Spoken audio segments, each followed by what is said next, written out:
So the process of cutting away the parts of the Hellcat that I don't need continues on the driver's side of the car. And I just wanted to show you something here as I'm working on this A-post here, or this door pillar. I drilled out all the spot welds over here and everything came away cleanly, but you see this little break here where there's another type of sheet metal, or a seam here. The sheet metal underneath this sheet metal is that hardened sheet metal that I was talking about, as far as how they put a little extra strength in it for this structure here in the A-post. So that piece actually starts way down here.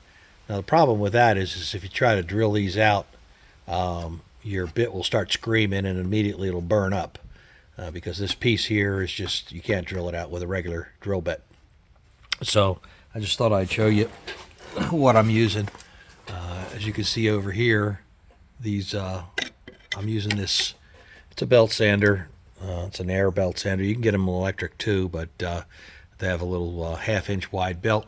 And all I'm doing is I'm just going in and I'm just grinding the tack welds, or the spot welds, out like that, and then popping it loose.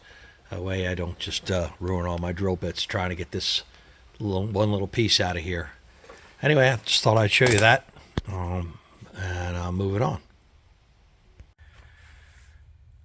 All right, so as with the last build, I developed this pattern that fits the door opening, and it has a little block that can be transferred to either side of the pattern. It's just put on there with bolts and wing nuts in order to sit on top of the pinch weld here, because the pinch weld tops are going to match up on this car when we put the two cars together. So that's my relationship point. They're going to be even. So that pattern sitting there and up against the opening here, I can start to measure back to this rear wheel opening to get my relationship points. Over here, we're going to put the tire back on and measure to the front of the tire with this suspension hung down like this. Because it's independent suspension, it travels forward when it's, extended like this, and travels backwards once the weight is put back on the car. So the minimum distance to get the tire off will be from the front of the wheel opening in the quarter panel to the front of the tire here. So I need that relationship point so that I can project it forward and figure out what I have to cut out on this door pillar. And that's what I'll be up to next. So with this pattern up on the pinch weld of the Hellcat, I've made a mark on this at 60.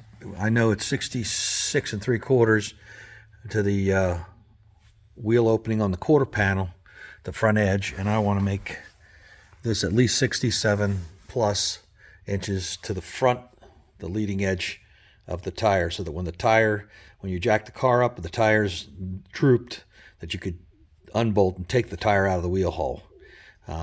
So anyway, that's my objective. So basically what I've done is I've just got a piece of wood here, 1x2 piece of lumber, and I've got it the length I need, which is 67 inches, and a little piece put on here square so that I can hit the front face of the tire back there, and right about the center where it's the widest, and then I could run it over to here and touch that, and that gives me the pattern, its position as it's relative to that rear wheel.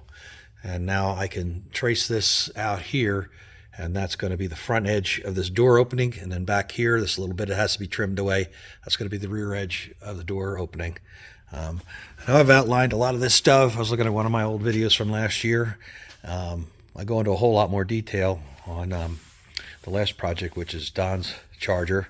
And so if you really want to get into the real specifics of a lot of this stuff, it's best to go back and watch the beginning of that series, because I go into a lot more detail about how I locate everything.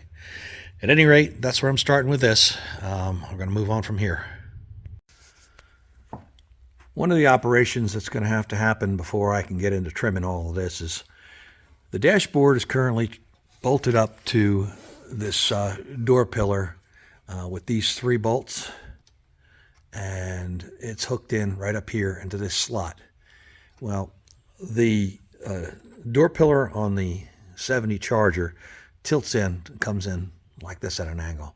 So what I'm going to have to do is I have to cut this here, here, and here, and basically relocate the mounting points inboard of this pillar here. Now, one of the things that I didn't have to contend with on the last car that is new, apparently, there's a large plastic block here that all the plugs are all coordinated onto this plastic block that bolts to the side firewall over here. So I had to pull that loose from, there's 3 mounting points, 1 on the bottom and 2 on the top, and just get this out of the way so that I don't accidentally get into some of the wiring while I'm making this adaptation.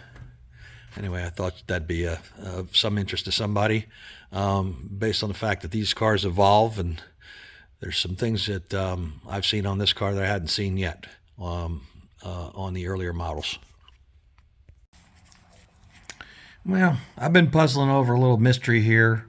There's a little bit of a difference between this car and the last car that I did, but I can't seem to trace it down exactly. The only thing is that I can figure out now is that I didn't hang the quarter panels on that other car, and I have no idea how he supported the car when they were hung on there. But the you know, I know how I supported this. I had it all leveled out before I hung anything, and it's still level right now. So both sides of that car were asymmetrical, and there was a big twist in the quarter panel, and it had to be cut loose in a couple of places in order to correct it. So there were issues there, and that's the only thing I can ascribe it to. But what happens here is this is a pattern taken, this straight edge here is taken off the door straight out, and then this is how the package tray lays out in the new car. So the actual front edge of the package tray is about 1 inch back from this line here, but you can see that we have a height difference of about 7/8 of an inch. It's equal on both sides, so that's puzzling. I made sure to go around the car again, re-level it, make sure that my rockers are dead level on both sides, and that the car's level across from side to side. Make sure that the engine wasn't making the car droop. Have that supported underneath both of these front hubs over here on the engine substructure. So that's all sitting where it needs to sit, and yet for some reason or other we've got a little bit of height difference. I mean, it's not the biggest tragedy in the world, other than the fact that that other car, this is the top of the corner of the package tray, and the last car just sat right down neatly on top of the what end was the bar that goes across that defines the front edge of the package tray. Well, what I'm going to have to do here is I'm going to have to basically pick this up. Means I'm going to have to cut a little bit more material out of my headliner, excuse me. And yeah, like I said, I've spent a little time here trying to puzzle to see if I've done anything, you know, if there's something huge. But I've taken this pattern off, put it on both sides. You can see I've got it sitting level the same way it would sit vertically in that car over there, so that, you know, if you tilt it, you know, it's obviously going to lay down a little bit more or pick up a little bit more. Yeah, a complete mystery to me as to how that was done, but there was only one aspect that I didn't handle, and that was hanging the quarters on the car. In which case, if you don't have it adequately supported, when you lock everything in with the roof and the corners of the quarters, you know, whatever, if the back is drooped a little bit or the back's picked up too high, well, it locks it all in. So at any rate, I'll just have to deal with what I've got here, and make my adjustments as accordingly, as they say. Okay, so you can see it's sitting flat on the pinch weld over here on that block, the same as it was in the old car. Standing up vertically, and you can see that it plays out right to the top of this piece here. Well, on the last piece, the last car, I should say, that I built, the bottom of the package tray corners laid right down on this this piece here. Once I took all of this off here and leveled this all off across here and capped the tops here. So I don't have the option of clearing this down any further. So because of the evap module that's in this wheel tub over here, there's a minimal space I can trim that tub down to get it flat with the top here. So it's no big deal on that car. I can clearance more of this inner corner here for this to come down to where, or set the car to settle down where it needs to settle down to match these points. But it's just I hate a mystery. Everything's level, everything's decked out. As you can see, this fits right in here. I've had it in and out of this car multiple times. Like I said, I've re-leveled the car, made sure this car wasn't flexing in any way that would send this point projected up hill or downhill. I mean, we're talking 1/16 of an inch. If you take, any kind of shim out from under a jack stand or anything like that, it's not moving significantly where you would say, oh, well, that car is sagging or something crazy like that. Now, the car's decked out. It's level across. It's level front to rear. It's supported underneath the engine, so the engine's not pulling the frame over or anything crazy like that. So, like I said, I'll just have to live with that. Like I said, there's nothing I can do about it now as far as trying to figure out what the difference was. But at any rate, I'll just move along to the next thing. All right, so there's the right side pattern and the left side. So everything's pretty much lining up exactly the same way on that side of the car. So my only assumption is that my last build, there was some activity going on back in the quarter panels, how the everything was secured with once the skins were all off that car. I have no idea how the guy had it supported. Could have had it on jack stands. It could have been flexed up or down, depending on which way. Would have to be flexed up actually before he put the skins on. And there was enough twist in that car and enough places down in the rockers in the front, and there was something going on in the sail panel that leads me to believe that that was the issue. But I'm not finding anything of any kind of significant discrepancy between these two cars. Maybe a 1/16 of an inch, but well within build specs. So I'm just going to proceed here. All right, with the pattern, the same pattern back in the old car, lined up with this door opening. Everything extends out to the back, so I put some temporaries on each corner of this package tray extension to locate it where it's got to be a little bit better than what it was. I had anticipated having to move it forward or backwards based on some, the fact that I was using rough measurements to get everything trimmed in. But I didn't think I would have to clearance anything more from top to bottom, which that's what I'm going to have to do to make this work. But I went and looked at my own car, and that looks about right for the sail panels. It's about the same size. But at any rate, we'll move on from here. Okay, all that positioning with those templates was all so that I could basically make up this template off the door jamb or the door pillar area right here, based on the edge of the door lip there, that pinch weld, which that pattern is drawn out here now, and that's all relative to the tire in the rear. All of that so that I could get this line, which is the forward cut for the door pillars on that car over there, the forward line right there. Anyway, that's what all that exercise was about. So even with that, I'm going to cut this a little bit broad just to get the bulk of this out of here, and then I'll make sure I can just sneak up on this line, get it right where it needs to be. Anyway, that's what I'm up to now. Some more chop, cut, and galder. Okay, this is what this is starting to look like. You've got to, after you peel back this layer here, the hardest part, of course, was getting rid of this upper portion because it was all, that hardened steel, so that took a lot of time. And then the rest is mild steel, so it's easier, but you got to be careful. Like I said, not set that on fire, so a little bit of abrasive wheel to kind of thin it out, and then break through a little bit, and then I go with the rest of the way with the air saw or the sawzall if I have to, if it's too deep. And then all this is going to get cut back to there. This has to come out. That has to get dug out. These are the two original hinge plates. They're obviously in the way of what we're going to have to put in here next, so that'll all have to come out in addition to that bottom rail. Anyway, continuing on.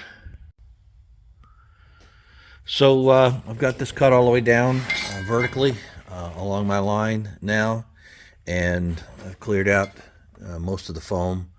I still got to scrub it down a little bit more once I get this bottom part trimmed off and that last little bit out of there. Getting ready to plot out how I'm going to cut this lower flange off here. The floor's attached right about here, so my frame rail is going to fit in here, and then below the frame rail that I put in here, I'll be using this 1.5 by 1.5 3/16 angle, and since it's the frame rail's 2 inches, this has to sit off this face roughly 3/8 of an inch in order for this to kind of disappear underneath that frame rail, and also have a place to join the rocker.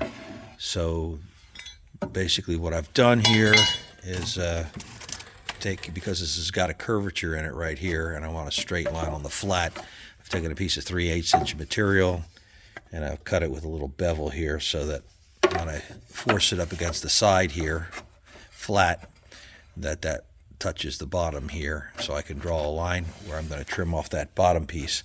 Back here is a little bit more complicated, and I'll get into that later.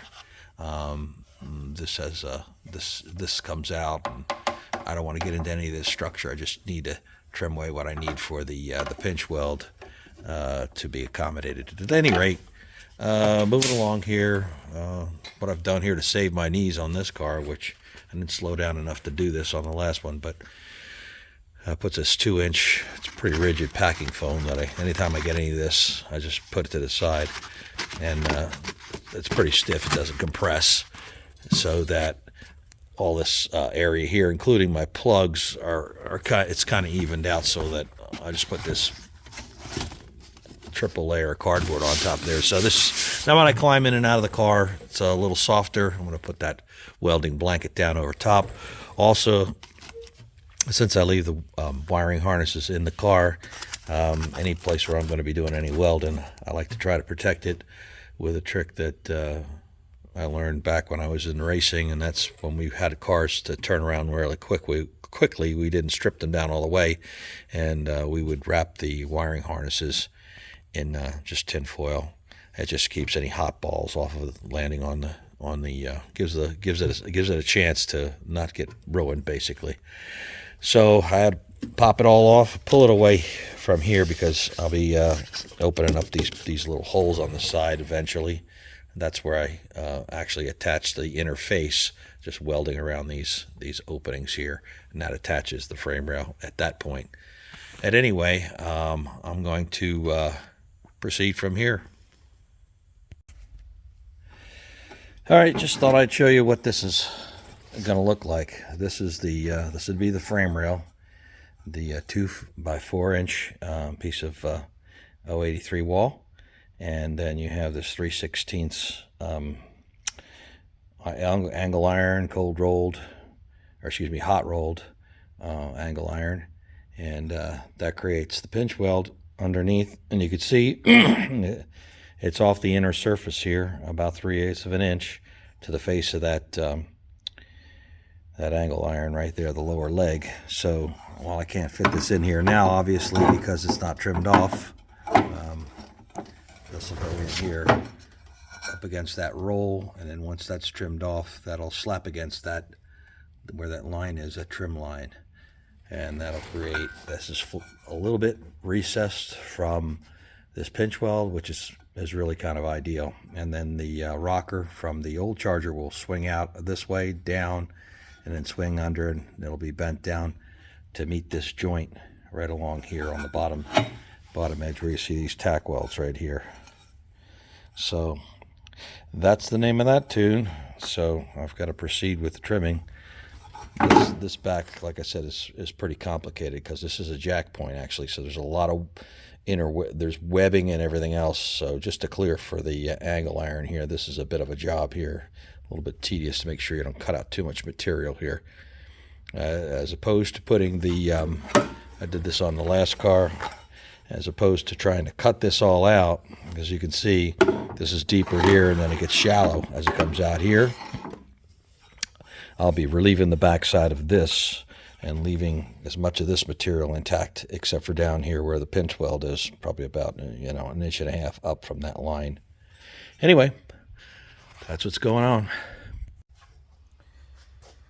Okay, so managed to save a couple of patterns from Don's 68 charger, and these are basically relief cut for this area back here. It's pretty convoluted, so that this the remaining portion of this will fit snugly into the frame rail, the old frame rail, without having to cut into this section down here.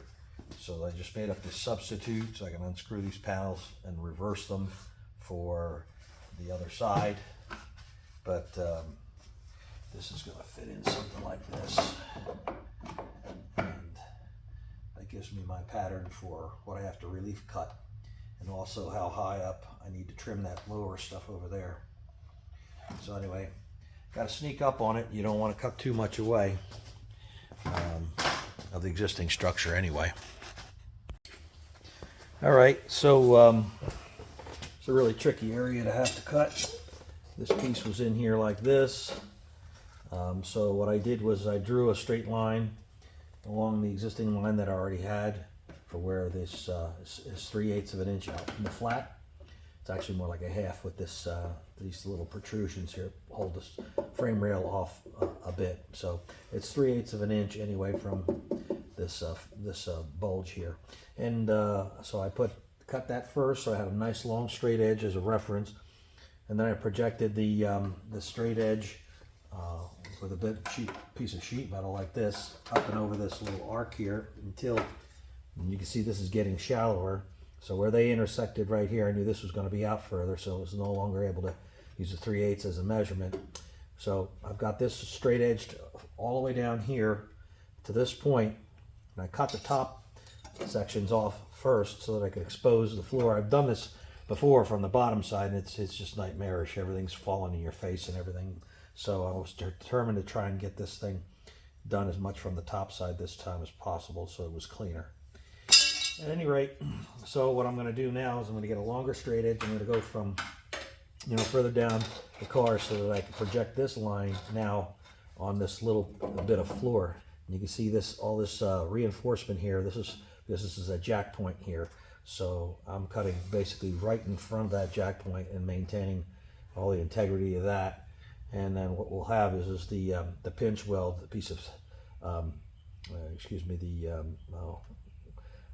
angle iron here will come across here just at this level here, and then that'll all be welded in on the back side and tied in to this part also. Also, I have to come across here and cut straight across this lower wheel tub over here and run the pinch weld all the way out to the furthest extent that it can go. At any rate, that's where I'm at. Okay, so I cleared all of that out, and pretty much this line here, which I drew with this wooden pattern when I fit it up in there, I drew the bottom of this substitute frame rail. This would be the pinch weld, so this is going to fit along here, and then it's also going to come straight across here and finish all of this out just like that. And then you have this edge over here as a pinch weld itself. So I'm a whole lot happier with the way that came out than the ones I did on my car, and I got a little bit better on Don's car, but wasn't 100% happy with that either. But you live and you learn.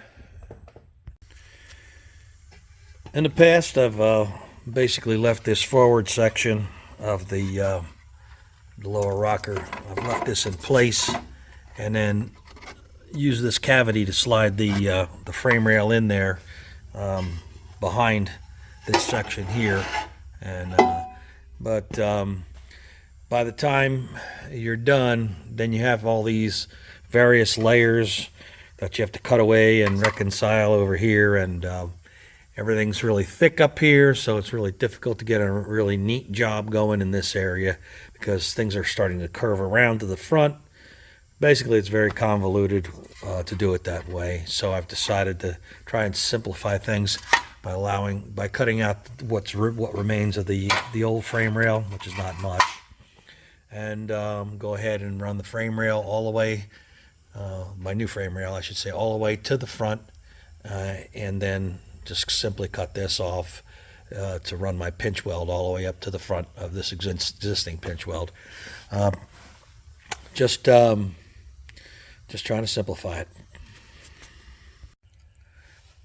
All right, so now you can see what I was after as far as trying to get everything to go through nice and easy. This is where the pinch weld will be, and it follows out straight to the front there, around off the bottom, of course. But now it all just lines up really nice and neatly and goes straight on through. And that's about it, so on to the next thing.